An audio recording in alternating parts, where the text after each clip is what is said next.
Re release trend. ఈ మధ్య టాలీవుడ్లో ఈ రీ రిలీజ్ ట్రెండ్ బాగా ఎక్కువవుతోంది. వరుస పెట్టి సినిమాలను రీ రిలీజ్ చేస్తున్నారు. వాటిల్లో కొన్ని అభిమానులకు మంచి ఫీల్ తెస్తుంటే మరికొన్ని సినిమాలు ఎందుకు రీ రిలీజ్ చేస్తున్నారని ప్రేక్షకులు భావిస్తున్నారు. అసలు ఈ ట్రెండ్ ఎప్పుడు స్టార్ట్ అయింది, ఎక్కడ స్టార్ట్ అయింది, ది బెస్ట్ రీ రిలీజెస్ ఏవో ఇప్పుడు తెలుసుకుందాం. అసలు ఈ రీ రిలీజ్ ట్రెండ్ ఎందుకు స్టార్ట్ అయింది? అభిమానులు తమ అభిమాన నటుల సినిమాలను మళ్లీ పెద్ద స్క్రీన్స్ లో చూసుకోవాలి అన్న ఉద్దేశంతో స్టార్ట్ అయింది ఈ ట్రెండ్. ఈ ట్రెండ్ వల్లే Khushi, Kaleja, Pokiri, Devdas, Ram Aur Shyam, Titanic, Dilwale Dulhania Le Jayenge, Gilli, Inception, Interstellar, the dark knight, Don వంటి ఎన్నో అద్భుతమైన సినిమాలను అభిమానులు ఆనందంగా మళ్లీ థియేటర్లలో కూర్చొని చూసి తమ బాల్యాన్ని మరోసారి ఫీల్ అయ్యారు. రీ రిలీజ్ అనే ట్రెండ్ మన దగ్గర స్టార్ట్ అవ్వలేదు. ఇది హాలీవుడ్ లో స్టార్ట్ అయింది. అక్కడ కూడా ఎన్నో మరపురాని సినిమాలను మళ్లీ థియేటర్లలో రిలీజ్ చేసి ఆడియన్స్ ని మెస్మరైజ్ చేశారు. ఇక వాటిల్లో కొన్నిటి గురించి తెలుసుకుందాం. The God father. గ్యాంగ్స్టర్ సినిమాలకు ఇన్స్పిరేషన్ ఏదైనా ఉంది అంటే అది ది గాడ్ ఫాదర్ సినిమా అని చెప్పొచ్చు. ఈ సినిమా అప్పట్లో ఒక సెన్సేషన్. ఈ సినిమాలో వీటో కార్లియోనిని మార్లన్ బ్రాండో, మైకేల్ కార్లియోనిగా ఆల్ పచినో నటన కోట్ల మందికి దగ్గరైంది. ఇక ఈ సినిమాను ఆధారంగా తీసుకొని రామ్ గోపాల్ వర్మ, అమితాబ్ను మెయిన్ లీడ్ గా పెట్టి సర్కారును తెరకెక్కించారు. ఇక 1972 మార్చి 14న రిలీజ్ అయిన ది గాడ్ ఫాదర్ ను 1997లో మొదటిసారిగా రీ రిలీజ్ చేశారు. అప్పటి నుంచి ఈ సినిమా 8 సార్లు రీ రిలీజ్ అయింది. అవతార్. ఈ సినిమా గురించి ప్రపంచంలో దాదాపు అందరికీ తెలిసే ఉంటుంది.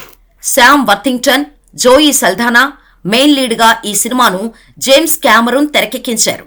ఈ మూవీ రిలీజ్ అయి ప్రపంచవ్యాప్తంగా రికార్డ్స్ అన్నిటినీ తన ఖాతాలో వేసుకుంది.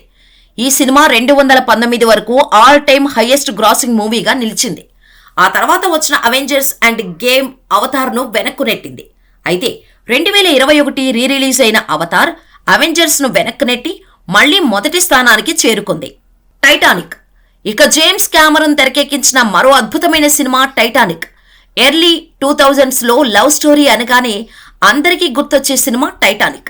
ఈ మూవీలో Leonardo DiCaprio, Kate Winslet, Jack and Rose గా కనిపించి అదుర్స్ అనిపించారు. మొత్తం 3 సార్లు రీ రిలీజ్ అయిన టైటానిక్ రిలీజ్ అయిన ప్రతిసారి అదరగొట్టింది.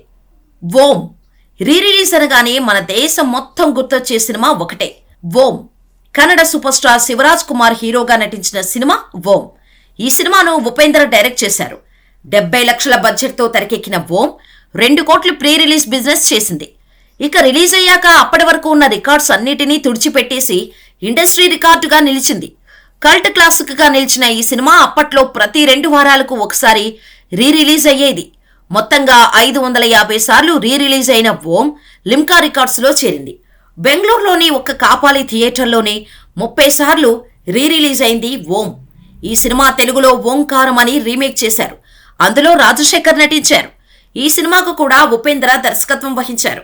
ఇక ఈ సినిమా 25 ఏళ్లు పూర్తి చేసుకున్న సందర్భంగా ఇది ఒక నిజ జీవితం నుంచి తీసుకున్న కథ అని దర్శకుడు ఉపేంద్ర తెలిపారు. ఖుషీ. ఇక 2001లో రిలీజ్ అయిన పవర్ స్టార్ పవన్ కళ్యాణ్ ఖుషీ రీ రిలీజ్ కోసం అభిమానులు ఎంతగానో ఎదురు చూశారు. అయితే ఆ కల 20 ఏళ్ల తర్వాత తీరింది. 2022 డిసెంబర్ 31న ఖుషీని రీ రిలీజ్ చేశారు. అప్పటి వరకు ఈ సినిమా కోసం ఎంతగానో ఎదురు చూస్తున్న పవర్ స్టార్ ఫ్యాన్స్ థియేటర్లకు ఎగబడ్డారు. ఆరెంజ్. చిరుత, మగధీర తర్వాత రిలీజ్ అయిన సినిమా ఆరెంజ్. ఇప్పుడైతే ఈ సినిమాకు కల్ట్ ఫాలోయింగ్ ఉంది, కానీ ఇనీషియల్ డేస్ లో ఆరెంజ్ ఫ్లాప్ అయింది. దానివల్ల అప్పట్లో ఈ సినిమాను ఎక్కువ మంది థియేటర్లలో ఎంజాయ్ చేయలేకపోయారు. థియేటర్లో మిస్ అయిన ప్రేక్షకులు అందరూ ఈ సినిమా ఎప్పుడెప్పుడు రీ రిలీజ్ అవుతుందా అని వెయిట్ చేశారు. వాళ్ళ వెయిట్ కు ఎండ్ చెబుతూ 2023 మార్చి 25న ఆరెంజ్ రీ రిలీజ్ అయింది. ఈ సినిమాకు ఉన్న కల్ట్ ఫాలోవర్స్ ఆరెంజ్ ను థియేటర్లో చూసి ఎంజాయ్ చేశారు. నరసింహానాయుడు. అప్పట్లో బాలయ్య కెరీర్ లో బిగ్గెస్ట్ బ్లాక్ బస్టర్ గా నిలిచిన సినిమా నరసింహానాయుడు. అప్పట్లో ఈ సినిమాను థియేటర్లో చూస్తుంటే అభిమానులకు గూస్ బంప్స్ వచ్చేవి.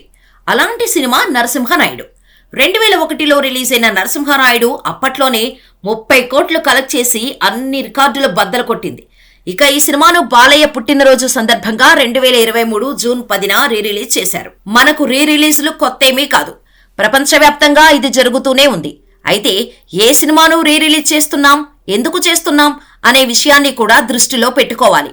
అభిమానానికి బాగా మిస్ అయ్యే సినిమాలను రీ రిలీజ్ చేస్తే అర్థం ఉంటుంది, కానీ థియేటర్లు ఖాళీ ఉన్నాయి కదా అని రీ రిలీజ్లు ప్లాన్ చేస్తే ఆ దెబ్బ చిన్న సినిమాల పైన పడుతుంది. ఒకప్పుడు అభిమానుల కోసం రీ రిలీజ్లు చేసేవారు, ఇప్పుడు ఎందుకు చేస్తున్నారో వాళ్ళకే తెలియాలి.